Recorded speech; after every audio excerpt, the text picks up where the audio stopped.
Welcome everybody to the Pathways to Adult Success Solution Forum on enhancing opportunities and supports for middle and high school students. We're very excited today. We have two of our design challenge groups with us today, sharing some of their learnings on their sort of year-long project of a challenge they are working to figure out solutions to. So we're going to hear about exposures and opportunity from advanced coursework from our friends from the Evansville-Vanderburgh School Corporation. And then we're going to hear about a comprehensive integrated early warning indicator tracking system from our friends from Uplift Education. And what really ties these two together is they're both, as you'll see, are very thoughtful examples and ways of helping schools sort of keep track of opportunity, so they make sure that it's available to all and not just one of those things that some people get and some don't because, well, we didn't really quite pay attention to who was getting it and who wasn't. So that's one of the themes you'll see that will tie these two presentations together. And well, after each presentation, we'll pause for some questions and answers, and we encourage you along the way to share ideas and questions or resources in the chat. And then we'll also have some open discussion and resource sharing at the end and hear about some upcoming events. So the next slide. As always, we have a diverse group of folks, and we ask everyone to actively share their insights along the way. We will, in that Q&A thing, we will sort of read them out loud and answer them the best we can. And also, as always, after the session is over, we'll send out the resources that were shared, as well as a recording of the webinar itself.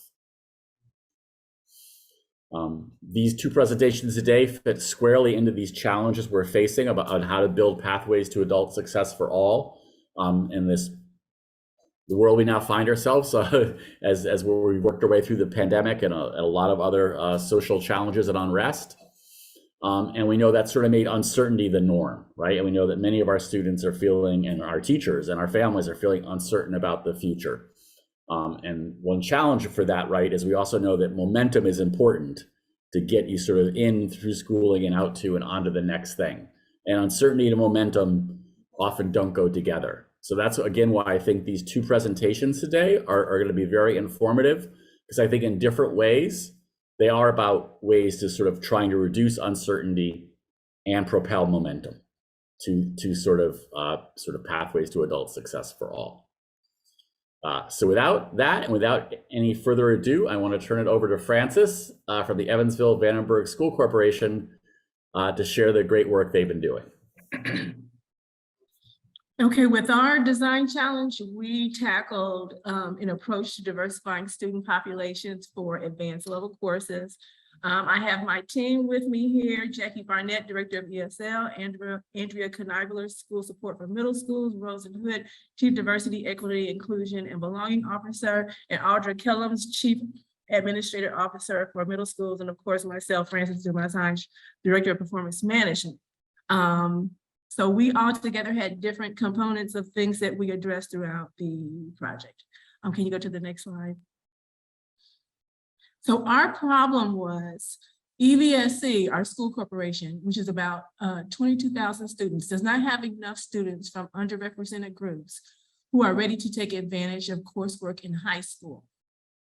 So if you just looking at a quick glimpse of our data, the student demographics that we have in advanced coursework, even if you look particularly in math, is not comparable to our distribution of overall demographics for our school corporation in a nutshell.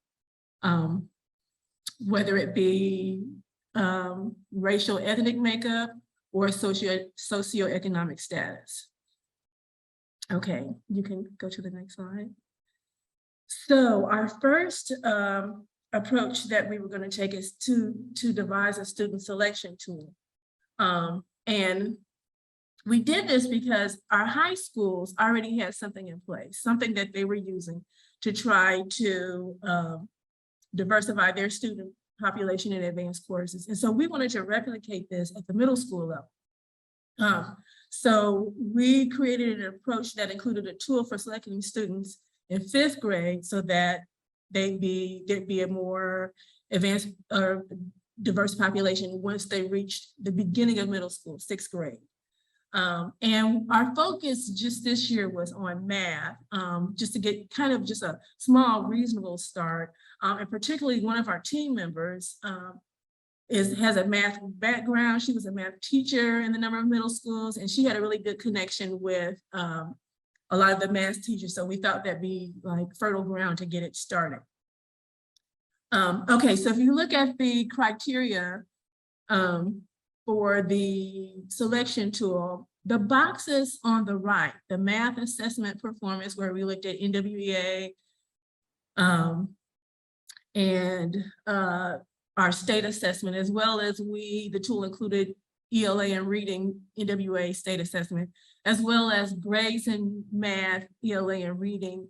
Those were criteria that were already pretty much in place from school to school. So what we wanted to do was to add on to this and really get at the types of things that might diversify our population.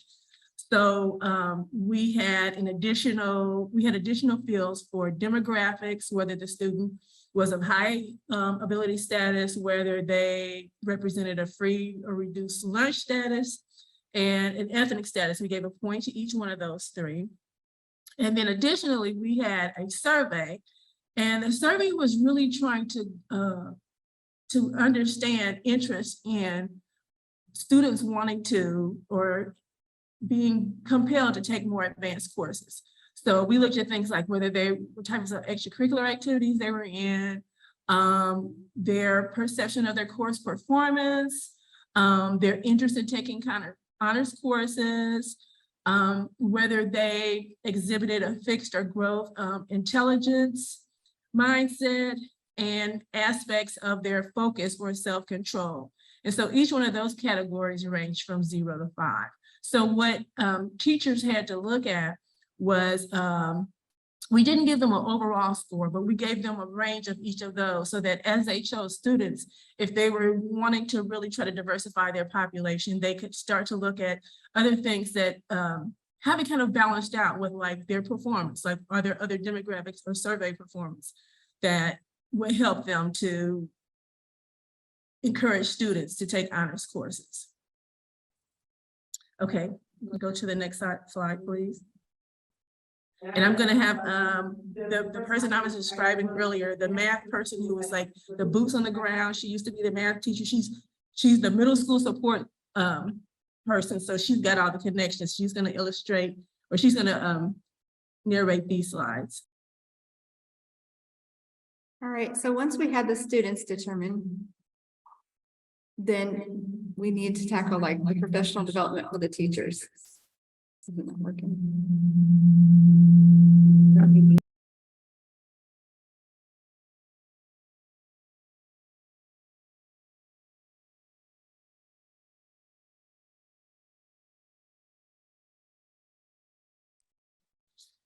What you're seeing here is once we got the students selected, then we went to the teacher training. And so we were looking at a growth mindset. So we had Kagan come in and do their growth mindset day 1 for teachers. And we had about 40 middle school teachers come, and they were of all different subject areas. And then we had a follow-up day that was 20 of those teachers that specialized in math.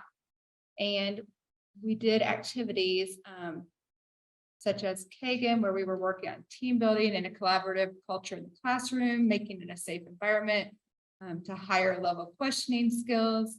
We use some of the NCTM activities for math that have recently been published to make the skills more of those rich tasks that we want the students to be introduced to. Over on the right, you see some of the other books, the Building the Thinking Math Classrooms, What's Your Mindset? And so throughout all of these, there was just kind of a overall, how do we get the rich tasks, but how do we get the entry into all those tasks for all students? And then how do we build that culture so that it's safe, so that you can have that growth mindset, so that you can make mistakes and feel okay about it. So on the next slide, you'll see that follow-up day where we had our 20 math teachers. And we were working through those resources. So all of the resources you saw on the last slide, all of these teachers each got a copy of each of those. And so throughout the day, we took turns doing activities out of each of those so that the teachers would feel comfortable taking those back to their classroom and using those with students. So when we were working on those rich tasks, we were asking the teachers to think of it like, if you're a lower performing student or you don't like math, how might you enter this task? If you're an upper performing student, how do we get you into that? And so the idea that you don't have to be a top performing student to be able to do these tasks. How do we make these tasks available to all students so that everybody has an entry? Then on the next slide, this was the follow-up piece that came out of this, because a lot of the teacher feedback was, how do I get these rich tasks? I don't have time to find them. I want to use them. I don't know how to use them. And so this grid was made from some of those resources where it would kind of describe what the task was, and then a link as to how to use that task. And if there was a worksheet or something that would help us use that task in the classroom easily, then they could just go to this grid. So this is the follow-up work we've been doing, is trying to get the teachers more comfortable just going in when they have that time in class to introduce one of these tasks. I'll turn it back over to Frances. Okay, so on the next slide, we are looking at school E. Particularly, this is the school that really utilized the survey and that we had a good connection with. Because we were there during our presentations in May, and we were doing like, what are the challenges to what we're trying to do? One of the things was like buy-in from all the schools with which we were working. So that was actually the school that bought into and utilized the survey.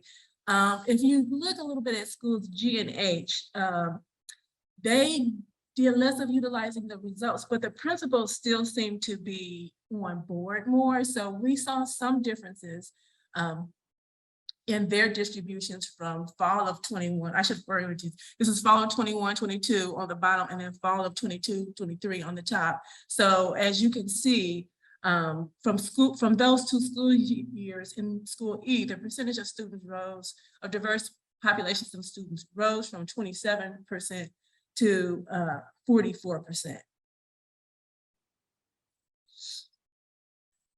Okay, on the next slide,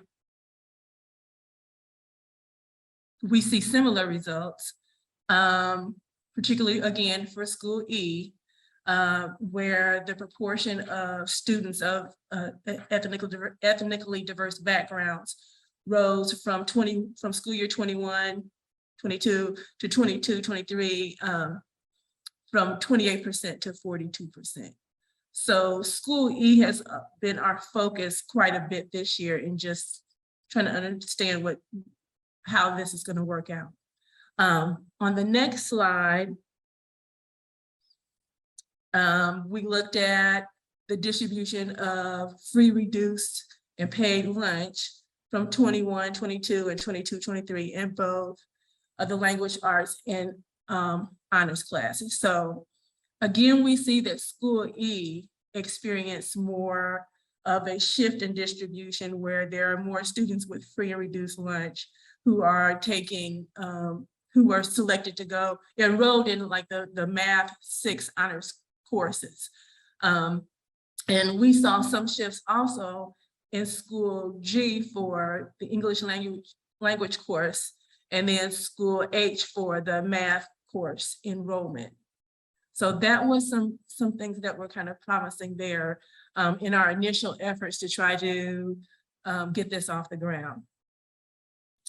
Okay, if you go to the next slide, we actually looked at the grades received in the classes, particularly the ones where we saw the greatest change. So if you orient yourself to like this, the portions in pink, those are all school E. So if you look at them, the top two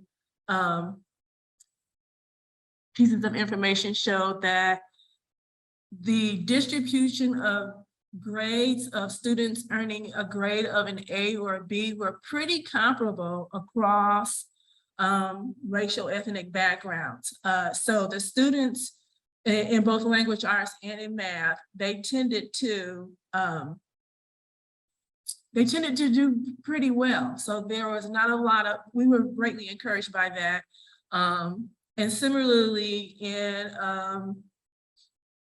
with free and paid reduced lunch, so the second level, again, a pretty good distribution of grades for students getting grades A and B, divided it across the free and reduced and paid categories.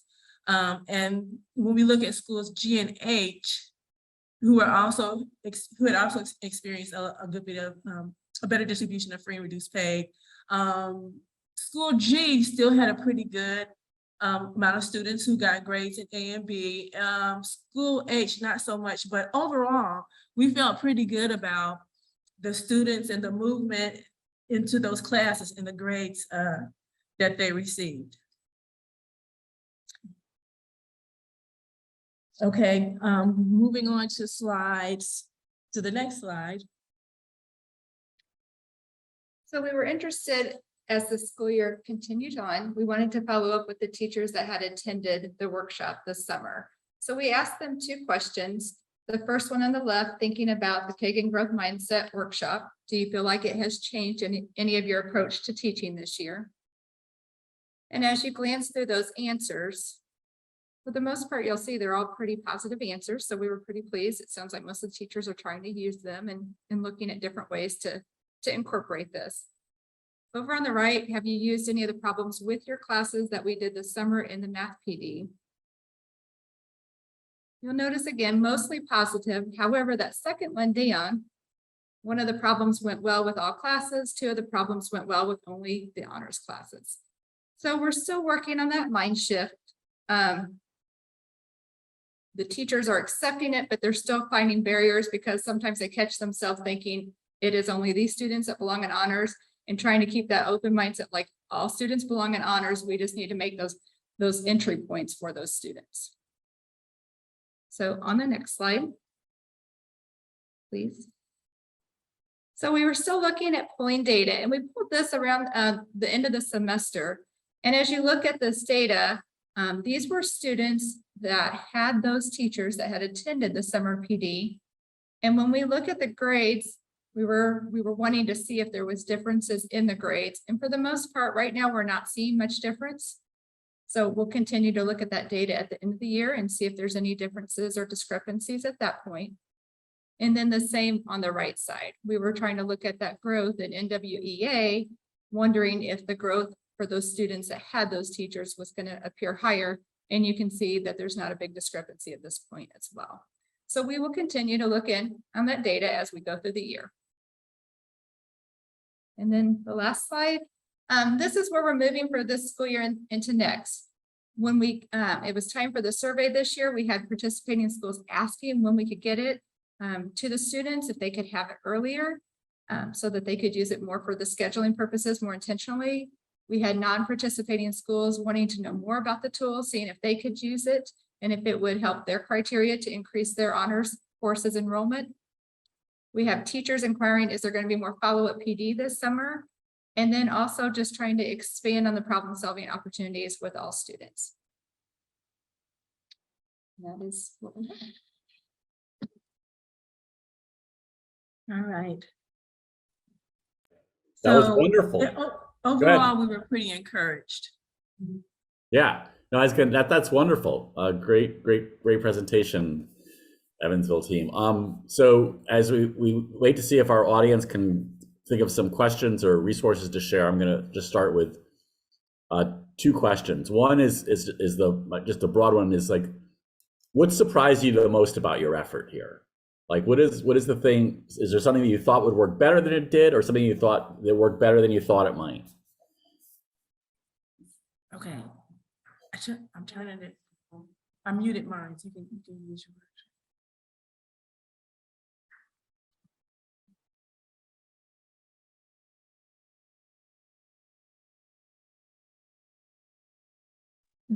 Sorry. I think that we were hoping that more teachers would jump in and take this initiative, and that the mindset would definitely be easier to shift. Right. And so that has still been a real struggle with the idea that you know, these students aren't cutting it, they're not meant for honors, they need to move out. Instead of adjusting more of our mindset, thinking like, what can we do to help them feel more valued and more inclusive, and how can we make this a safe environment? Because all students would benefit from that, not just the students who are struggling. I think too, okay, it's important to note, we do not have any universal grading practices. So because of the building autonomy, it's hard to gauge when you look at the grading outcomes to say an A is an A is an A.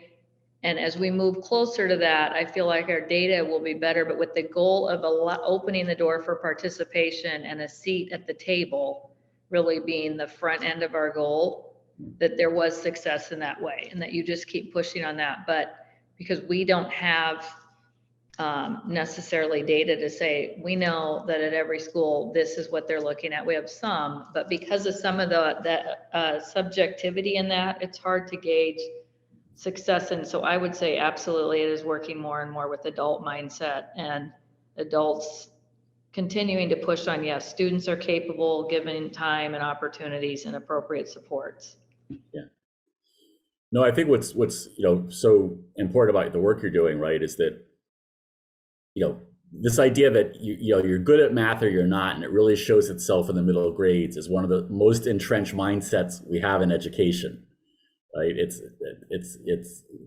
hard to know why it's so entrenched, but it is deeply entrenched, right? This idea that you're good at math or not, and it sort of shows itself once you get out of basic arithmetic, right? So it's really, I think, targeting the right area. And the fact that you got some classrooms to shift is a pretty big deal, I think, right? You could see in a couple of those classrooms pretty significant shifts that, hey, all kids are capable of this. It's not something that's sort of oddly distributed, right? So I think that was really quite striking. That I understand you always wanted to be more faster, but I do think that was a breakthrough in a way, because you could now, as you said, there's more pickup now, more people are interested, right? Because they saw that the sky didn't fall in classroom E, because they walked away from the truism that's not true, right? And again, we were really encouraged that others at staff at other schools noticed this and really wanted to jump on board and say, let's do whatever they're doing so that we can get a more diverse population of students in our schools additionally. So I think that the mindset is starting to shift a bit, I would hope. Yeah, absolutely. All right, well, thank you. Thank you. And I think we'll now pivot to our friends from Uplift. Cool, thank you. Abby, I'll let you go now. Yeah, hi guys. So I'm Abby Kaiser. I'm the Director of College Readiness for Uplift Education. I'm here with Daniel Gray. Daniel Gray, Managing Director for College and Career at Uplift. And so our project is building a comprehensive tracking system or early warning system, and it's been in progress for just over a year-ish now. So if you can go to the next slide, we'll talk a little bit about our goals.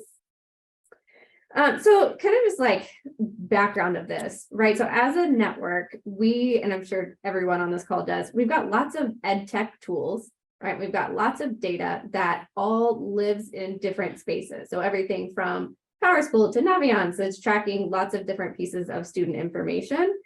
And so I think part of this was wanting to just centralize everything in one space.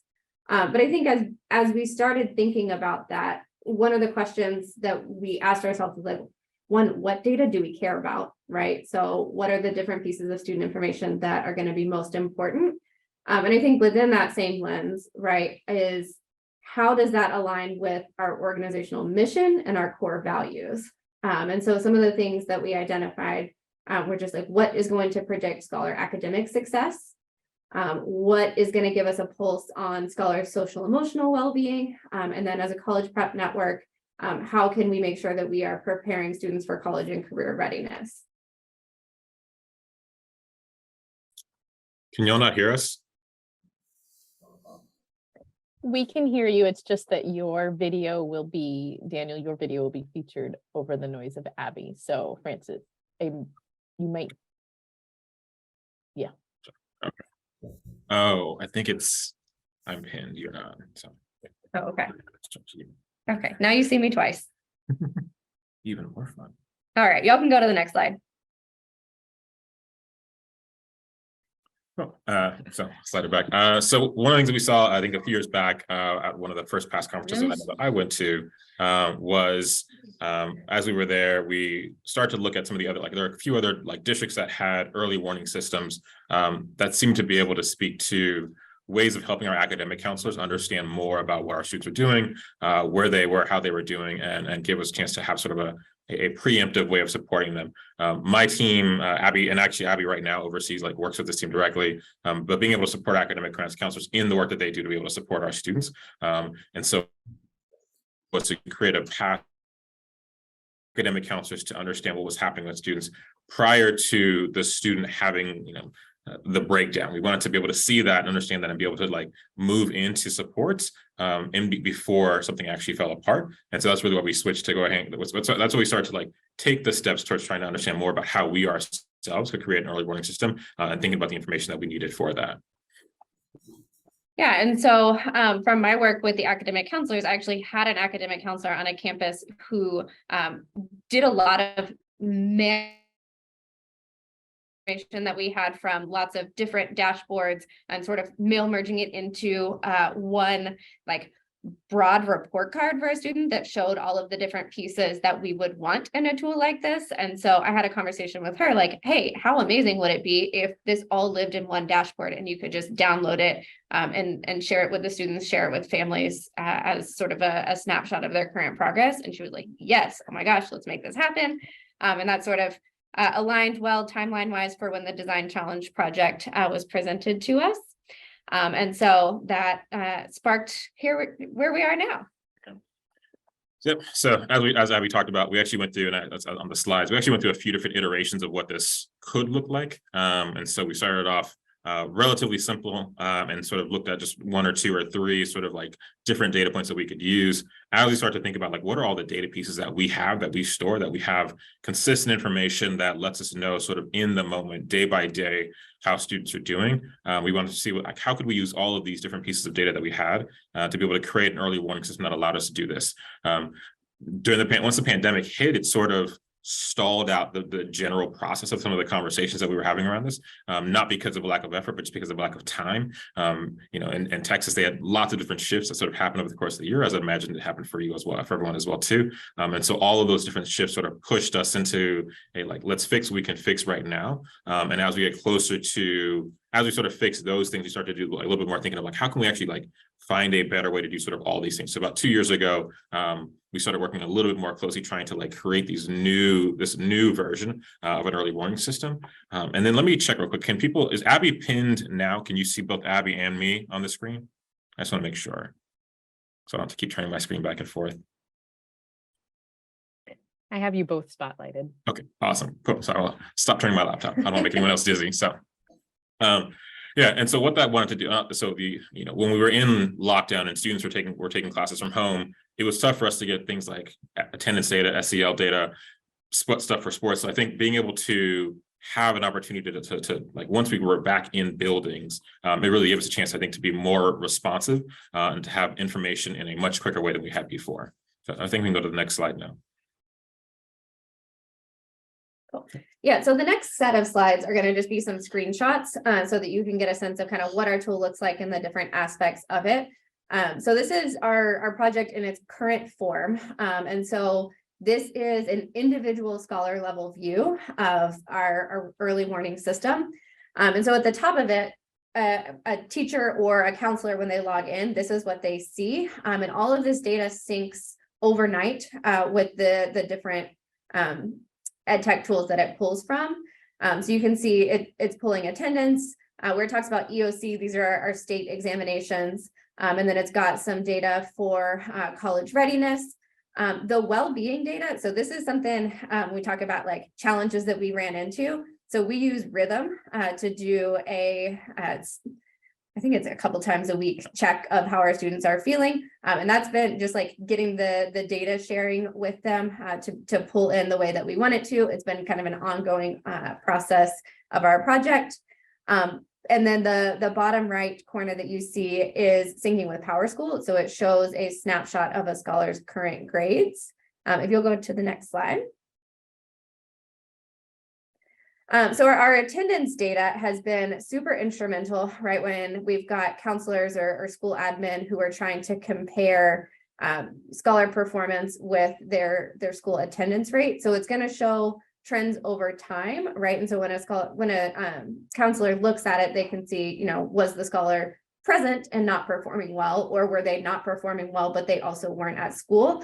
So it kind of helps those intervention conversations there. Next slide. The assessment trends. So these are our state examinations offered every spring, summer, and fall, depending on if a student needs to retest. And so again, if we're trying to, look at a student's performance over time, we can see things like, if a scholar has unfortunately never passed a state examination, it allows us to, potentially in that transition from middle school to high school, put some things in place to help a scholar get back on track academically, or get, some of those interventions that they might need to help their performance on those state exams. In college readiness, like I said, we're an ACT district, and so all of our juniors take the ACT in spring of their junior year. But in preparation for that, we test them internally a few times leading up to that. And so we can see, sort of the data over time for that ACT college readiness stuff as well, to make sure that our scholars are graduating from Uplift college and career ready, if at all possible. And then the last piece is just a snapshot of what it looks like for the current grades. And so they can see a student's current grades as they appear in PowerSchool, whether it's a core or non-core subject, right? So if it's a counselor having that conversation, lean over a little bit. If it's a counselor having that conversation, right, they have the context there. And it also will show any teacher comments too, so that they have the context needed to speak with the scholar or their family. Cool. And so the last piece, and the piece that is new since we presented in the spring, is just around what this looks like to families. So we've been working pretty closely with our data team to think about what is the parent-facing version of this. And so what we put together in preparation for our Q1 report card night that happened in October is a parent-facing guide. So the goal was that a student and their advisor or counselor would sit down and review the dashboard with their parent. And so the parent had the guide to sort of understand the terminology. These were printed both in English and Spanish. And so that way, as they were going through the tool and sort of looking at their students' data, they would have an understanding of where their student was. I will also say we generated these reports with the actual student information on there, rather than that like 1, 2, 3, 4, so that they had something to take home tangibly from their parent-teacher conference, and really dig in deeper versus just saying like, this is how my student's performing in their current courses this fall.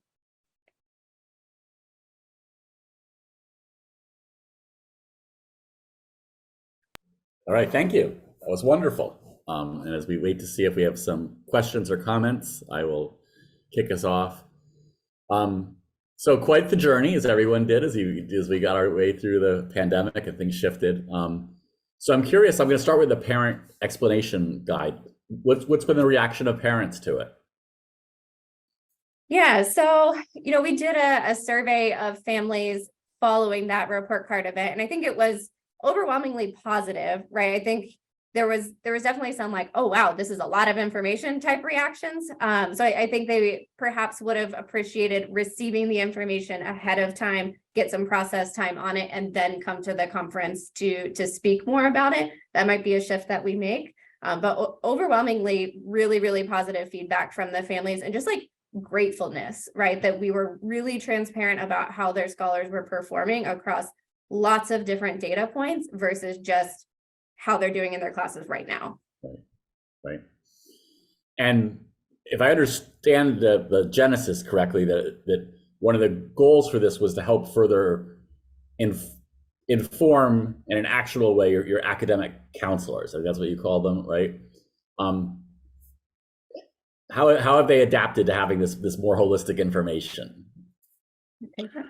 Yeah, I mean, I think overall, like it makes it significantly easier if you're looking at a single student to understand what is happening, what sort of trend, what sort of data you're seeing, what's going on with that student. It gives you like a pretty quick snapshot. I think where and this is a place where like the team is continuing to work on, our data team and Abby are continuing to work on like moving us forward here, is doing both the like what is the like macro school level view of this, and then what are sort of the trend level data lines that we're seeing as well too. That right now, if you look, the way that the box sort of goes is that the different colors sort of align with like, are they trending where we want them to trend, or are they sort of like, are they below that right now? But what we haven't yet gotten to a place sort of like, where's the like, is there like an up arrow, like this student's attendance is trending the way we want it to, the GPA, the grades are trending the way we want to, ACT trending the way we want to. I think that's sort of the like the next step for us, and I think the next step for our academic counselors too is to be able to like give them information that tells them not just what's happening like in that moment, but what's happening over a series of moments, over a series of days and weeks. And I think that's sort of the like the growth space for us to go forward with this. And also curious about your well-being measure. I know you couldn't show it because you're worried that they're being recalcitrant with their data sharing. But what is the rhythm instrument get at? Like, can you tell us how that works a little bit, or the?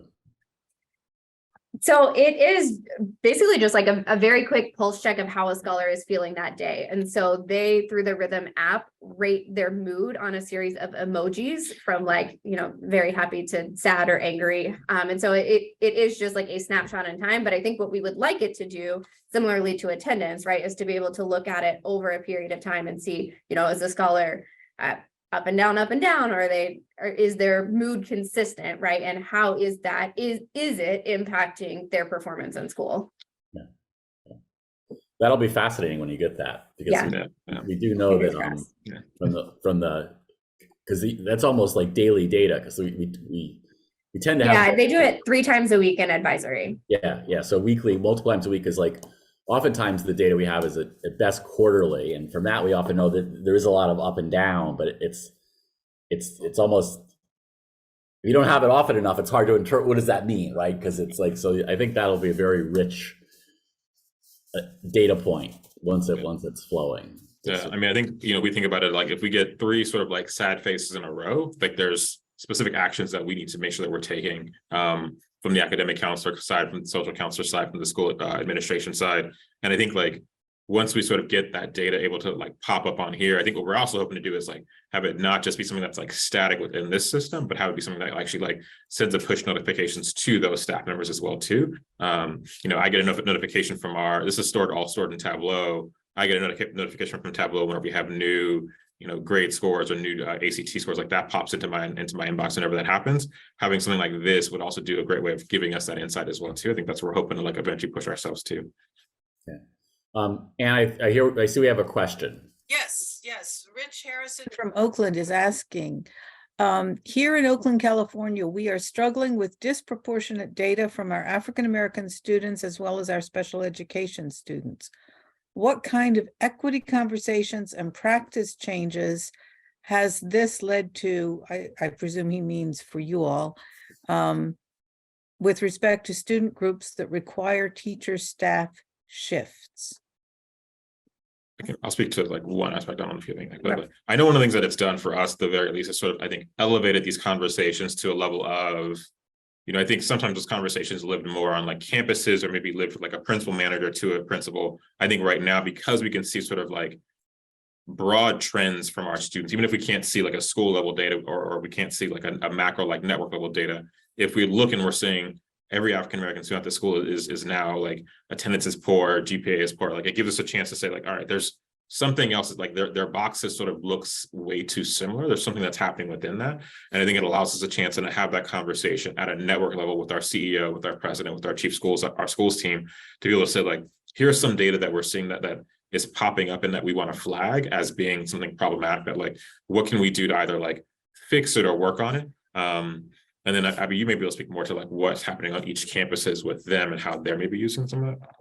Yeah, the thing I was going to add, Rich, is what is not reflected in the screenshot that you see is there is a portion that a counselor can expand that shows student demographic as well as any special population indicators, right? So as they're clicking through or they're getting these reports ready to share with families, that is the thing that they're keeping a pulse on, right? And so they're picking up on those trends over time.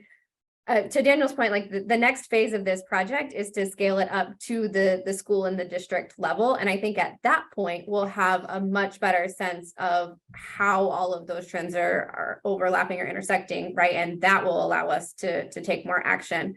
But I think where we see it present right now in school level conversations is around our scholar support team process, or SST, right? That is something where we are looking at all of those different factors. And if we notice trends, you know, specific to race or special pops, right? Like those are conversations that school leaders are having with their teachers, with their staff, to sort of intervene around those things.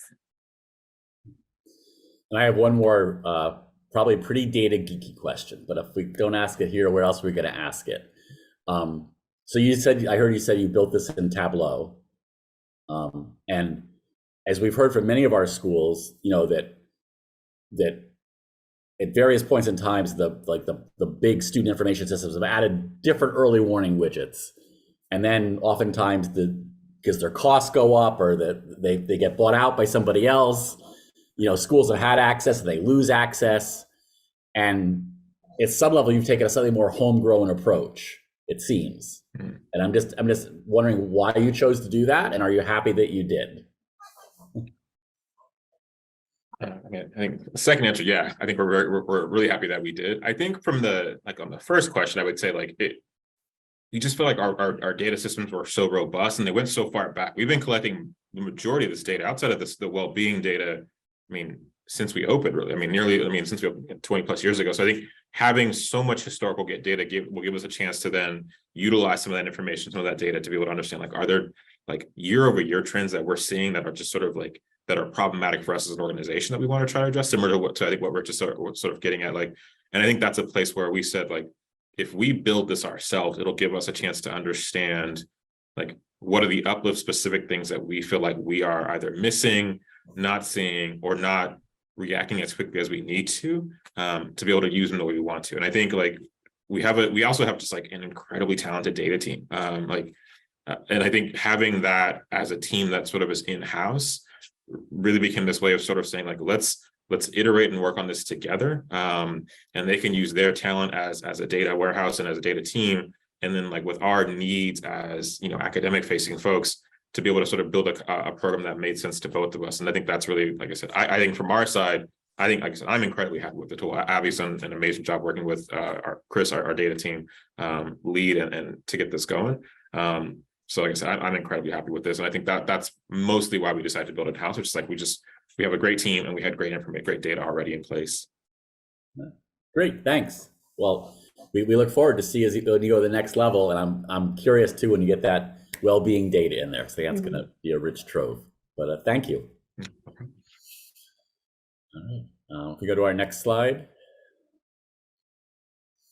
So this is, again, if anybody has any additional questions for either of our great design challenge presenters, or a thought or something just related to this idea of how do we, you know, best support and identify and make sure all our middle grades and high school students are having the opportunity they need to graduate ready for post-secondary success, or if it's just some other topic in our broader pathways that's on top of mind that you just love to get some insights from a wise group of people on the call today. This is our moment for that sort of open forum. Let's see. All right, well then I'm gonna just close this out with a few shared resources. For those of you who weren't able to attend our last solution forum, we previewed our pandemic innovations, showcasing the innovative work of many members of this Pathways to Adult Success community. And we encourage you, if you haven't seen it, to check it out. There's a lot of rich stuff there. When, as I like to say, when we found ourselves that there were no experts, then we had to create a lot of good inventive stuff because there was the only way to do it. And so it's important to capture that and to keep learning from it. All right. We'd also like to share, we have our Designing Education podcast series. If you haven't had a chance to check it out, as they say, where you get your podcasts. Our most recent one was with Hetty Chang, who I know a lot of you have worked with in different guises from Attendance Works, talking about some recent ideas what schools can do to re-engage students. And as we know, broadly, chronic absenteeism is more challenging now than ever coming out of the pandemic. There's a wider range of higher intensity maybe of things that are in fact impacting our kids and their ability to come on a regular level. On our companion grad partnership community of practice, there's a upcoming webinar from Connecticut Rise, which is an intermediary that works with a set of 15 high schools in Connecticut with sort of 9th grade on track systems. So I'm sure there'll be a lot of good learning there. Next slide. We wanted to share with you that at another of our affiliated projects, the National Partnership for Student Success, it has a community collaboration challenge, which is really about schools and community partners and universities coming together to think about how to get more people-powered supports into our schools to help with mentoring, with tutoring, with post-secondary advising. And it's a small grant, but enough to get people together for a couple of days to think about this and figure out a way to better work together. I think it's got a relatively short deadline at this point. I think it's in the next week or so, but wanted to share that. And there'll be another round in about 6 months, too. All right. And with that, I just want to say thank you, be well, and onward. And just continuing doing the great work you're doing. And we're so excited to hear from our Design Challenge folks today. I want to give them a big virtual round of applause for their hard work and good findings. And everybody, keep at it. All right, take care.